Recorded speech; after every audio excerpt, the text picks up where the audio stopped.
Hello everyone and welcome to the Chrissy B Show. Now life is made up of lots and lots of decisions. Sometimes we make the right ones and sometimes we make the wrong ones. Some decisions are easier to make than others and some are really, really hard. So when challenged with a difficult and life-changing decision, we can be left in quite a confused state and more at risk of letting our emotions get the better of us, thus clouding our mind and judgment. So we'll be talking today about how to make difficult decisions.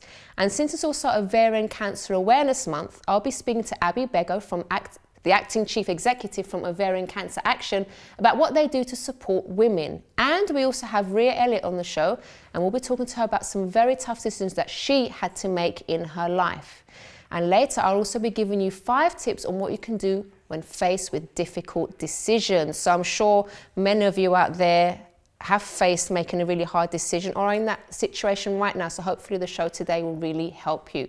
But let's get straight on to Ria Elliott with her story. Hello, Ria. Hello. How are you, my love? I'm fine, thank you. Now, you've got a beautiful smile. Thank you. But you've been through some really, really tough times. Yes. And, you know, the reason that we do this show, as we were talking earlier in the green room, is to actually show people that even though you have been through difficult times, you know, there's times when you kind of feel like you couldn't go on, but there is always hope. There's always light at the end of the tunnel and you can turn things around, and you're here to tell us about how you did that. So we're going to talk about 2 situations, but let's start with the first one where you had to make a really hard decision regarding a baby that you had. Well, I didn't have. Yeah. I was diagnosed with cervical cancer, but the late stages of cervical cancer. I wasn't aware that I had it. It was just the symptoms. What symptoms did you have? I had lower back pain, bloated. I had a fever most of the time. Really? I had weight loss and suffered Unexplained, like. Yeah, weight loss. all of it was unexplained, and it was actually, I thought that I perhaps had constipation. So I phoned the doctor because one morning I got up and I felt like my whole stomach and back had fallen. Wow. And it felt like I was carrying a weight around. And I phoned the doctor and said that I needed to see someone because I didn't feel very well. I felt very sick. And when I got to the doctor, she said, have you ever had a smear? I was 23. I said, no, I didn't even know what a smear was. Really? This was the late 80s. Yeah. I know you're saying the late 80s, but it was something you didn't really talk about. And when they finally did discover that I had abnormal cells, I was pregnant, engaged to be married. Now, did you know already at that stage you were pregnant? I didn't know. And it was only when Was it your first child? Yeah. Well, I couldn't have the child, but that's something that happened afterwards. When I had the tests, they frantically tried to find me because then I was living on my own, didn't have a phone, was in a shared house and no communication. And so they called my boyfriends, and my fiance at the time called his house and said, we really need to speak to this lady. She needs to get herself to the hospital to get the colposcopy. And they explained what it was, which is they take a bit of tissue and they test the tissue. And I went in straight away. I think it was literally within days they rushed me in. What was going through your mind when all this was happening? It must have been really scary. I was scared, but I felt so ill. I knew something was wrong because, as I said, the symptoms that I had they'd been over a couple of months, and it felt like I'd woke up one morning and I thought, there's something going on. That's when my stomach and my whole body felt really heavy. And I went in to have the colposcopy.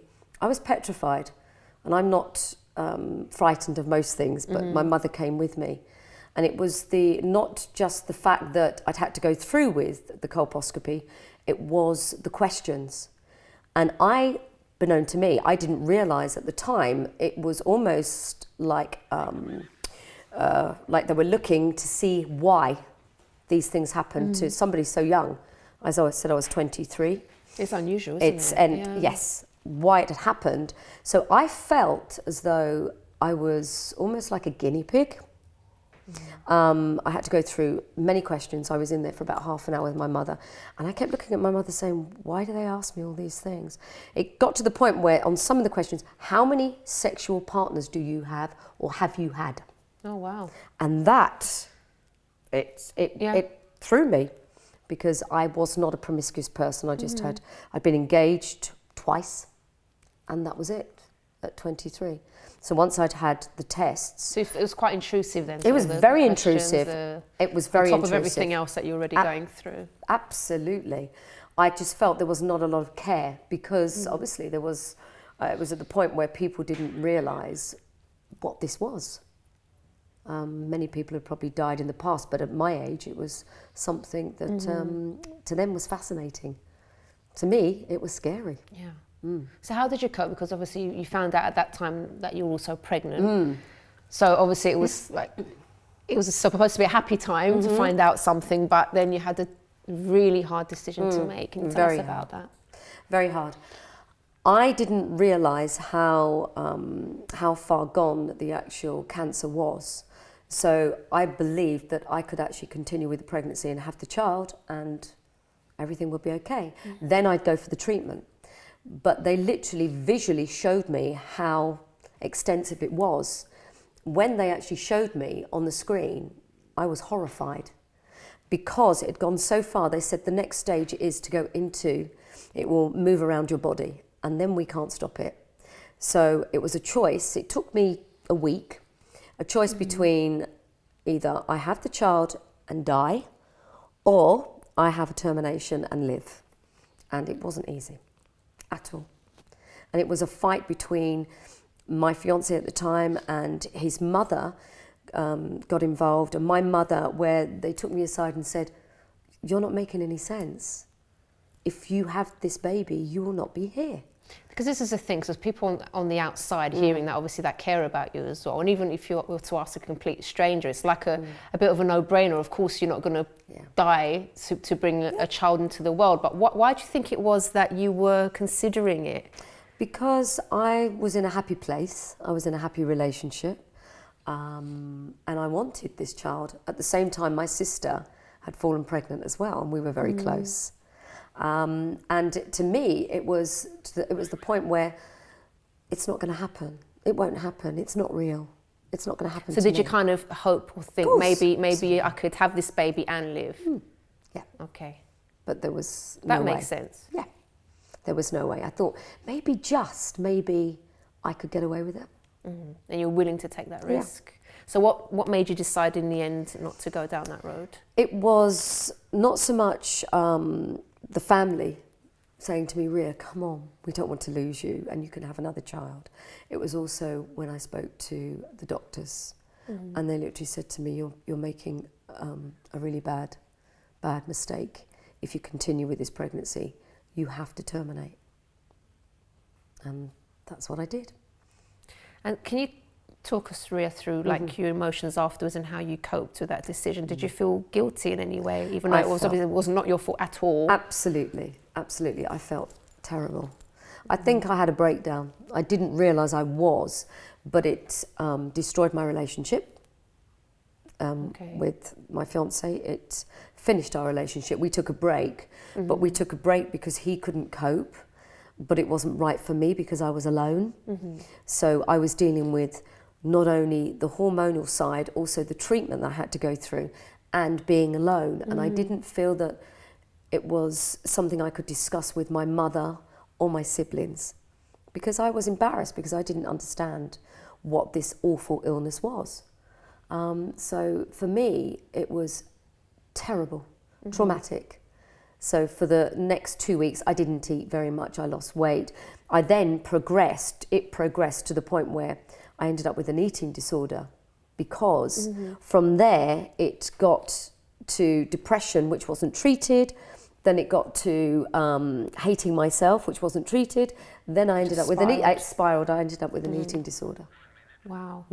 Now, Ria, there's a lot more obviously to your story, but we need to go to a break shortly. But I'd also like you to sort of tell the viewers how you pulled through it, because there's a lot of things going on here. And sometimes, everything that happened to you was not your fault.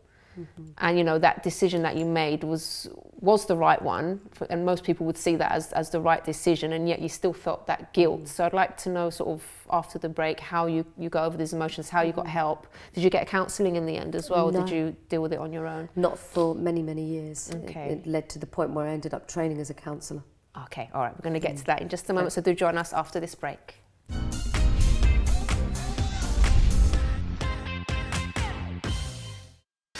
Don't forget to subscribe to the Chrissy B Show, always aiming to show you the happier side of life. You can find us on YouTube, Facebook and Twitter.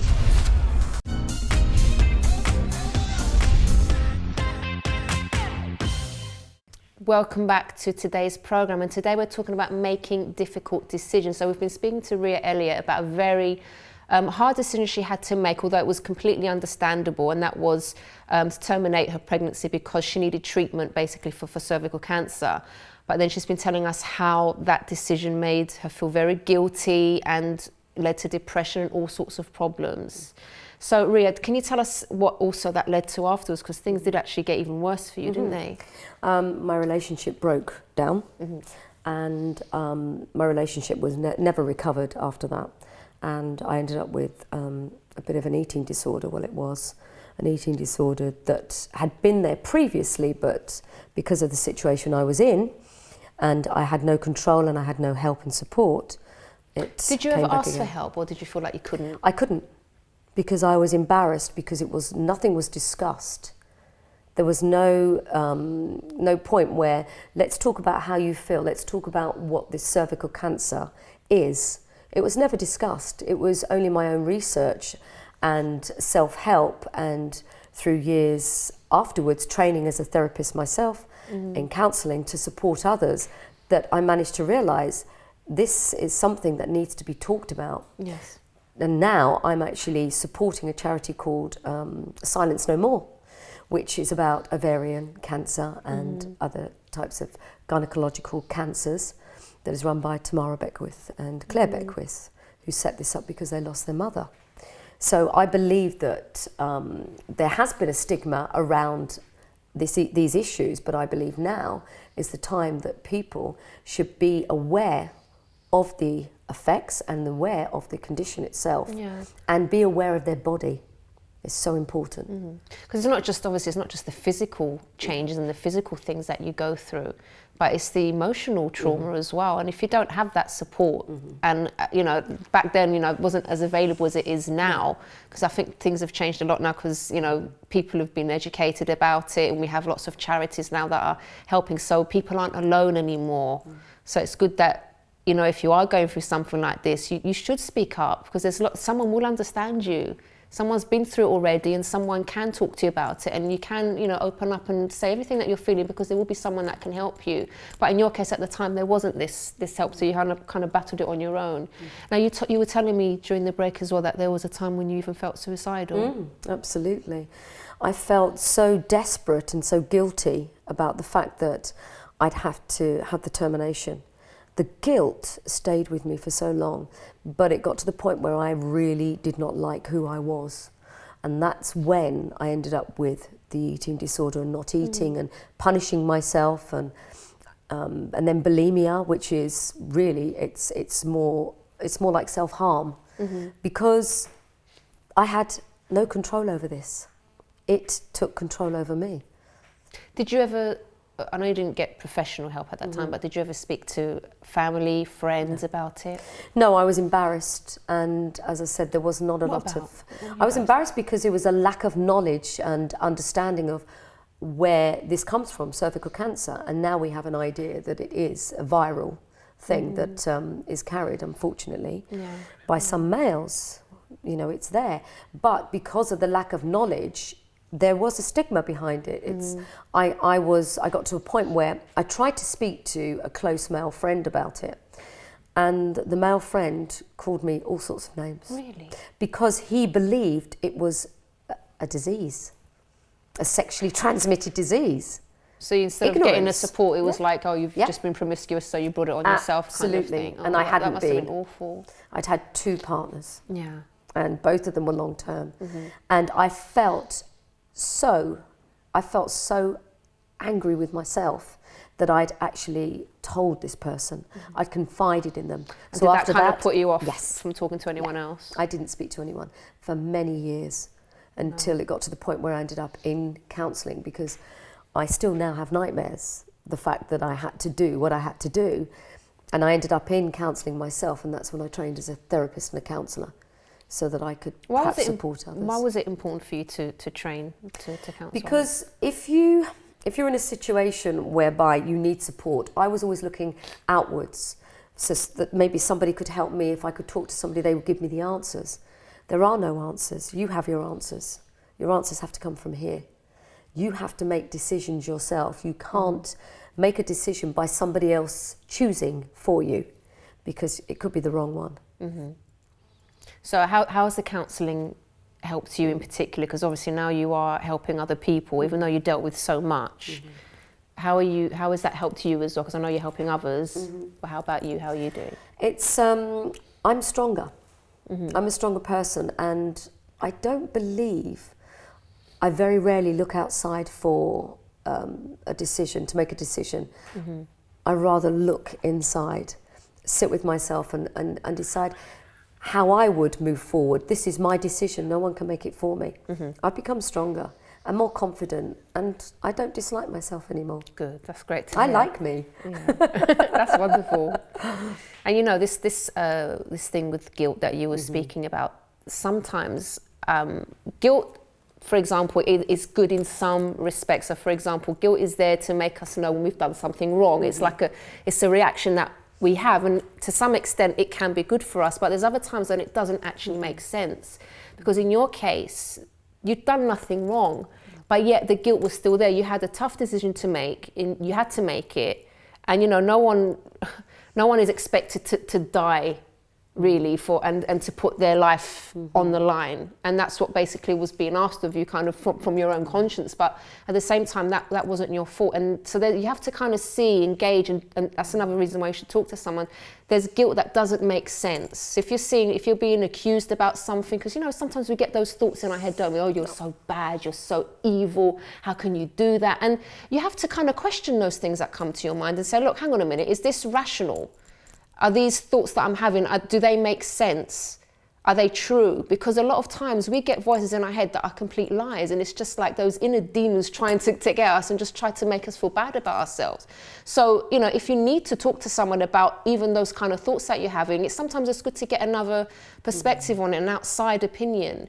Because some of the things that come to our mind sometimes, it's not our fault. It doesn't make sense. Like some people, for example, that are abused when they're children, and they somehow, that was never their fault.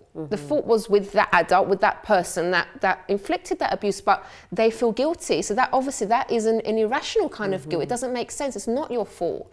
So it's important at that stage to get some help, because obviously if you don't, then it can spiral into what you spoke about, and you know, this one problem leads to another, and before you know it, it's like you don't even know where to start anymore. No. Because things have gotten so out of hand. Absolutely, absolutely. But you have turned things around, which is great. Yeah. What would you say to someone watching now that is maybe going through something similar? What advice would you give to that person? If you're looking with regards to health, obviously we all need to be aware of our bodies, and we all need to listen. When something changes, we need to listen to what's going on inside. But with regards to stress, if you can talk to somebody and you feel comfortable talking to somebody, never be embarrassed about what you're going through, or if you're suffering. We've all been there. Yeah. I think a majority of people, at some point in our lives, we go through tough times, have to make tough decisions. But if you've got somebody to talk to, reach out to them. Yeah, definitely. So guys, okay, we're going to go to a quick break. Thank you so much, Ria, for sharing your story. And can you just tell us the name of the charity again that you were talking about? Silence No More. Silence No More. All right, so we'll put the details of that on our website. And if you want those details, you can visit chrissybshow.com. It's been a pleasure talking to you, and we didn't actually get to talk about the other really hard decision that you had to make, but maybe we'll have you back again to talk about that, because that was just a lot of drama in her life. But she's still smiling. I love it because she's still smiling and she's still here, and that just goes to prove that you can pull through tough times. Really. Thank you. Thank All you right, very much. You. All right, so don't go away, because after the break I'll be joined by another very special guest to tell us all about ovarian cancer. So don't go away.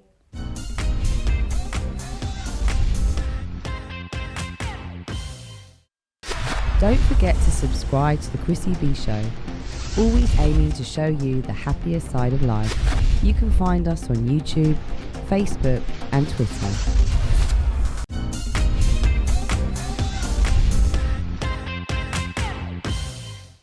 Welcome back. Now, before we speak to our expert, Abby Bego, let's take a look at this video about ovarian cancer. My name is Amelia and I'm the community fundraiser at Ovarian Cancer Action. This March 2015, during Ovarian Cancer Awareness Month, we're asking you to join us to walk towards a future where no woman dies of ovarian cancer. You may know a woman who has lost her battle with ovarian cancer, or a woman who has survived it. This March, we're asking you to walk in her name. We're hoping that hundreds of you from across the UK will join us to organise a walk in your local area in honour of someone special who has been touched by ovarian cancer. Where you do it and how you do it is completely up to you. You can organise a 10k through the country or a 2k to your local pub. You don't have to be an experienced walker. All you need to do is plan your route, recruit your walkers and start fundraising. All that matters is that we walk towards a future where every woman survives ovarian cancer. The money you raise will fund world-class research at the Ovarian Cancer Action Research Centre. Scientists at the Research Centre want to cure ovarian cancer. We believe that the future can and will change. Who are you walking for? Walk in her name. So great cause there. So now I'm going to speak to Abby Bego. Hello, Abby. Hello, hello. How are you? I'm fine, thank you. And tell us your job title, because I got it wrong at the beginning, didn't I? What's your actual job title? So my job title is Healthcare Project Manager. Okay, there you go. Yes. All right. So how did you get into it in the first place, working for them? So I have actually been working in the charitable sector for some time. So I worked for Cancer Research UK. Okay. I also worked for another charity called Paul's Cancer Support Centre. I did some consultancy with them. And so I naturally moved on to Do you enjoy working for a charity? I do. It feels like you're making a real difference. Yeah. Previously to before working for the charitable sector, I worked in the pharmaceutical industry. So it's very different. So yeah, very, very different. So this feels like, you're really making a difference. So it's really fulfilling. So now you're here today to educate our viewers and myself, because I don't know much about it. I should do, shouldn't I? Well, you're not alone. I know You're about not going, alone. for the tests and everything, but I had no idea about the symptoms, and I think it's really important for women to know the symptoms, and actually family members as well, so they can maybe, if someone's sort of complaining to you about some symptoms and stuff, that they can say, well, have you been checked? So can you tell us about the actual symptoms of ovarian cancer? So there are 4 main symptoms for ovarian cancer, and they're persistent bloating, persistent tummy pain, difficulty eating, and needing to urinate more frequently. So if anyone experiences any of those symptoms for more than 12 days in a month, we say that you should go and visit your doctor and ask your doctor to rule out ovarian cancer. So more than 12? Yeah, so more than 12 days in a month. So the key thing is that the symptoms are persistent, they're frequent, they get progressively worse. I'm just wondering how you would know, because sometimes obviously women, we get bloated. Yeah. Sometimes it's wheat because you get too much. Yeah. Sometimes it's gassy drinks or whatever. Sometimes it's that time of the month. And sometimes it's the time of the month. So how can you sort of know whether it's that thing or if it's the bloating is more something serious. more serious? Yeah. How can you tell? So like I said, the key thing is the persistency of the symptoms. So if your symptoms come and go, that could be quite normal. It could be because you've just eaten something. It could be because you're on your period. But the key thing is that the symptoms are persistent, they're frequent, they stay with you, and they progressively get worse. Right. So if you have any concerns whatsoever, the key thing is to go and visit your doctor and ask them to look at these symptoms and see if it's something serious. Okay, and how do you know about the tests and stuff? What are the kind of tests that so need what to they be would done? do, if you have the symptoms of ovarian cancer, they would do a blood test called the CA125 blood test. If that's raised, if that's above the normal level, they'll then go on to do a pelvic ultrasound scan. Okay. Yeah. All right, And then that shows any abnormality, then they'll then go on to do further tests to determine whether it's ovarian cancer or not. Okay, and then in terms of treatment, what's available? So treatment tends to depend on what stage the cancer is at. So, but usually and generally speaking, people will have surgery to remove the affected area. So they'll have their ovaries removed and any other tissues that are affected. And then they'll have chemotherapy following that to just basically treat any cancer cells that remain after the surgery. Okay, and what does your charity actually do? So Ovarian our Cancer charity, Action? Ovarian Cancer Action, is a national charity. So we focus on raising awareness of the signs and symptoms of ovarian cancer, but we also fund research into ovarian cancer. So we have a research centre called the Ovarian Cancer Action Research Centre at Hammersmith Hospital. And at that centre, we're trying to understand how ovarian cancer develops, how best to treat it, and also why ovarian cancer comes back. Because in a lot of cases, ovarian cancer recurs, and we're trying to understand why that happens. Okay. Now, in terms of sort of preventative tests, for example, for cervical cancer, we've got the smear test and stuff. Is there any kind of test that can be done, or is it just you sort of just when you have the symptoms then you would go? Yeah, that's one of the major challenges that we have, is that we don't have a screening test, which means that by the time a lot of women are diagnosed, it's diagnosed at a late stage. So the key thing is for women to understand what the symptoms are. If you're ever concerned and you think you might have symptoms, go straight to your doctor and ask them to do a CA125 blood test. Okay then. And in terms of prevention, and obviously I know there's no screening at the moment, maybe there'll be something in the future. Yeah. In terms of sort of preventing cancer in the first place, do you have any tips for ladies? I mean, with ovarian cancer, it can be very difficult to give very specific advice on how to prevent ovarian cancer. But the key thing, like with any other cancers, is to adopt a healthy lifestyle, because that will go some way to reducing your risk of developing ovarian cancer. So for women, it's very important for us to maintain a healthy weight, because that will reduce your risk of developing ovarian cancer. But really just generally a healthy lifestyle, lots of exercise and eating a healthy diet. But there are some women who are at a higher risk of developing ovarian cancer. So these are women who have a genetic mutation called the BRCA gene mutation. That increases the risk of developing ovarian cancer. And for those women, they can have preventative surgery. How will they know? So is it if someone in their family's had it? So the thing is, basically about 15% of ovarian cancer cases are hereditary. So they're caused by this inherited genetic mutation called the BRCA gene mutation.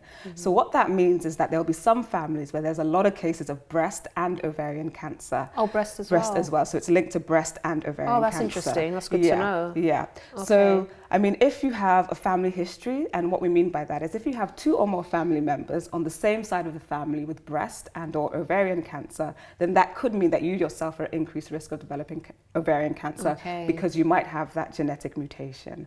So our advice in that case is if you do have a family history, visit your doctor, speak to them about what that family history might mean for your risk. And what you can also do is also speak to them about whether you should be genetically tested for the BRCA gene mutation.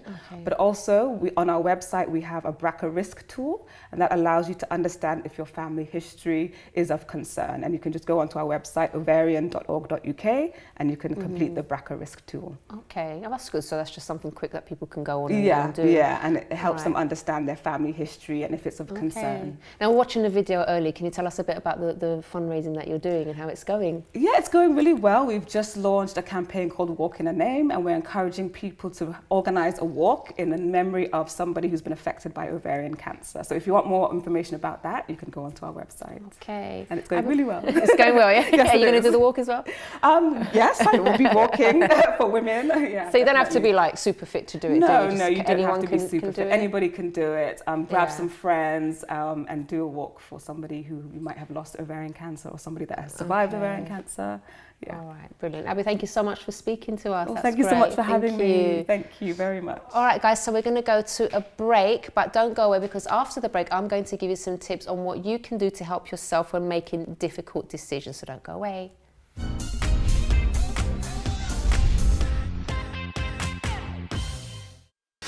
Don't forget to subscribe to the Chrissy B Show, always aiming to show you the happier side of life.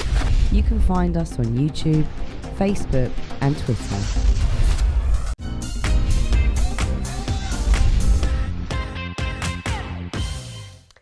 welcome back to today's program. So we've been speaking about making difficult decisions. So in just a moment, I'm going to be giving you some top tips on what you can do to help yourself when making hard decisions.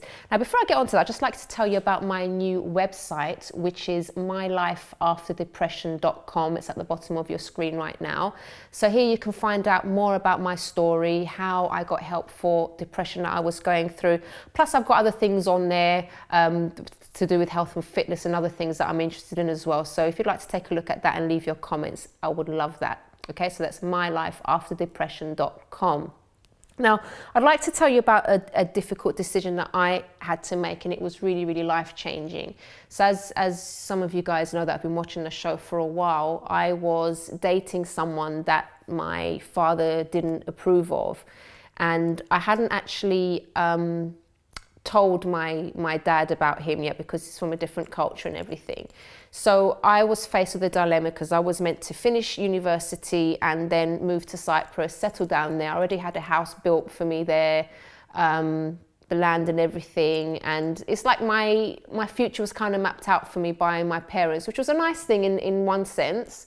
And I really wanted to go and live over there too. It was always my dream. I loved the weather. I loved, everything about Cyprus. So it was my dream to go over there and, get married and everything like that. But then I met my husband at uni and we started a relationship. I wasn't really sure about how serious it was getting. I knew I was really into him, but I didn't know how much until one day I had to make a decision. Do I break up with him and go and follow the dream that I always had, to go over where all my family were, and start my life in Cyprus, where I'd always wanted to be near the beach and everything, or whether to stay behind and stay and make a go of my relationship. And it was really hard because then I had the whole thing about, okay, I'm going to have to tell my dad. He's not going to like it. He'll probably disown me, and maybe he won't understand. He's going to feel hurt. We've got the house over there that now it's going to have to be sold because I'm not going there anymore. What are my family going to think over there? I'm together with someone that they never expected me to be with. So there were so many things going on in my head. And it was a very hard decision because I had to make a sacrifice one way or the other. Either I sacrificed Michael or I sacrificed my family and my whole life that I wanted to have. And when push came to shove, I actually went to Michael's house that day. I was actually going to tell him, look, Michael, I'm going to go back. Let's call it a day. And for some reason that day, he just kissed me in a way that he'd never kissed me before. I was just about to tell him, look, I'm going to leave. And then he just kissed me out of the blue. He doesn't normally do that. It wasn't like it was really spontaneous, and it was kind of strange actually, because something like out of a film. And then when that happened, I thought, you know what, I can't leave him. I can't imagine not being with him. So I made the decision to stay behind, and I had to tell my family. I lost a lot. I had to sacrifice a lot, but I never regretted that decision because I knew that maybe if I'd gone over there, I would have ended up coming back anyway because I would be missing him. And even though we had our issues and we had our problems, but I'm so glad that I made that decision because now, we've been happily married now for almost 17 years. I can't imagine my life without him.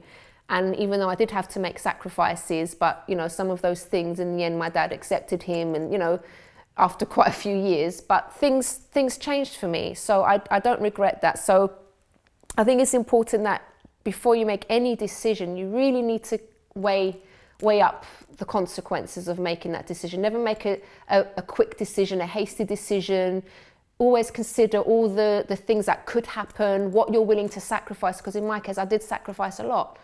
So weigh up, okay, what am I going to have to give up if I make this decision as opposed to this one? And then you have to be prepared to deal with whatever sacrifices and consequences there may be out of that decision. And, it's really hard to, even though it's hard to make a decision, but at the end of the day, you will have to make one. But anyway, now I'm going to give you some points that will hopefully help you with making a difficult decision. So as I said, what are the long-term implications? So you need to ask yourself what you're going to gain or lose in the long term.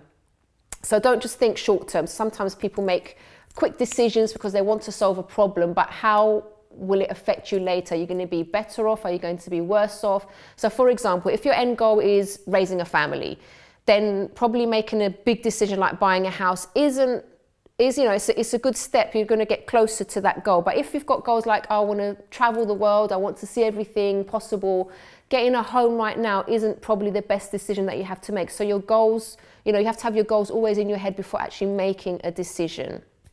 Number 2, ask yourself, what am I afraid of? Now, sometimes people often get stuck with decisions because they're scared of what will actually happen if they make a choice. So some people are afraid of failure. Some people are even scared of success, believe it or not, because they think, oh God, my whole life's going to change if I become really successful. So ask yourself, who's making a decision? Is it you or is it fear? So if it's fear, that's something that you have to, we all get scared about doing things, but fear is something that we have to overcome and not let fear dictate what decisions we're going to make. So make sure it's you making the decision and not fear. Number 3, who am I really making this decision for?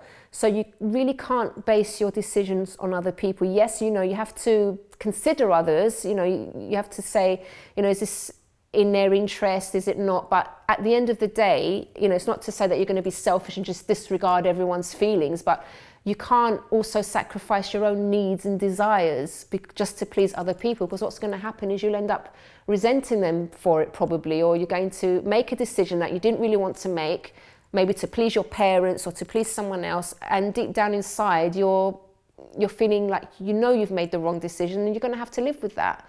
So even though it might be tough, you need to stay true to yourself and make sure you are making the decision for yourself. So make sure you're balanced in that view. Number 4, and very important one, will I like myself after making this decision? Now, we were speaking to Ria earlier, and she didn't like herself because of a decision she made, but it wasn't her fault. But there are the times when you can make decisions that will actually leave a very bad taste in your mouth. So anyone can make a difficult decision that ticks all the boxes in terms of a solution, but it doesn't mean it's morally right. So for example, this decision that you're about to make, does it agree with your principles, or do you think that you really feel badly afterwards with yourself if you go down that road? Because if you do something that doesn't agree with your morals, with your principles, if it's, for example, you have to lie about something and you're not a person that lies, this will affect you. You will feel guilty and it's going to affect your self-esteem. So always consider these things before making a decision. So remember, the easy and the most convenient option isn't always the best one. And number 5, once you've gone through all those processes and you've thought about things, you've weighed up the consequences, when you do make a decision, stick to what you decide and don't look back. So the worst place to be is actually on the fence. And I remember a friend asking my advice once on whether she should stay with her partner or leave her partner. So obviously it's a very personal decision, and I couldn't say, okay, leave him or stay with him. But what I did say to her was, look, whatever decision you make after you've weighed up everything and why you want to leave him or why you want to stay with him, once you make a decision, stick to it. So if, for example, you decide that you're going to stay with your partner, go all in, make the relationship work. If you're having problems, get help with that relationship. But don't be with him and then say, okay, so now I'm wondering about how it could have been if I'd left him. Leave that aside. You've made a decision, stick to it and put 100% into making that relationship work. On the other hand as well, if you do decide, in her case, if you do decide to leave this person, again, don't be sort of looking back and thinking, oh, what if I'd stayed with him or her? Would it have worked out? Would it have gone, would have things have gotten better? Make your decision and stick to it. So, okay, you've decided to leave this person. Maybe they cheated on you or something. You've decided to leave them. So stick to that. Start a new life. Cut off the ties if possible, and start your life. Start investing in yourself. Start doing things that maybe you hadn't had the chance to do before. And don't, when those thoughts come, say, look, I've made my decision. I'm going to stick to it and go. Because sometimes, to be honest, there is no right or wrong decision. Sometimes you just need to make a decision. And when you put 100% into that decision that you've made, you will make it work because you're putting everything into it. But why things don't work sometimes because, you make a decision, you're kind of double-minded, you're having doubts, you're looking behind you, you're looking back, and then you don't put your 100% into it, and then things don't work out. So I think that's a very, very important one to consider. Make a decision, stick to it. In the terms of a job, for example, some people are like, oh, I don't know whether to leave my current job that I'm doing. I really want to start my own business, but I'm not sure if it's going to be good for me. Again, either you stick to your job and you put 100% into that job instead of be thinking and wondering and, you know, what could be, or you decide, okay, I'm going to start my own business. I'm not going to be scared anymore. I'm going to go for it. I'm not going to keep thinking, oh, have I made the right decision? Have I made the right decision? But no, I'm going to put my 100% into starting my business. And that way it's more likely to work. So remember, when you're on the fence, normally whatever decision you make, but you're still kind of like wavering between the two, normally that's asking for trouble. So that's my 5 points that I had to share with you today. I hope that's helped you. And if you want more information, if you'd like to email me personally, you can do so on chris@chrissybshow.tv. And also if you want more information about the program, about the guests that we've had on, you can also visit the website chrissybshow.tv. See you again next time, and I really hope this program's helped you and that you will make the right decisions and stick to them. Bye-bye for now.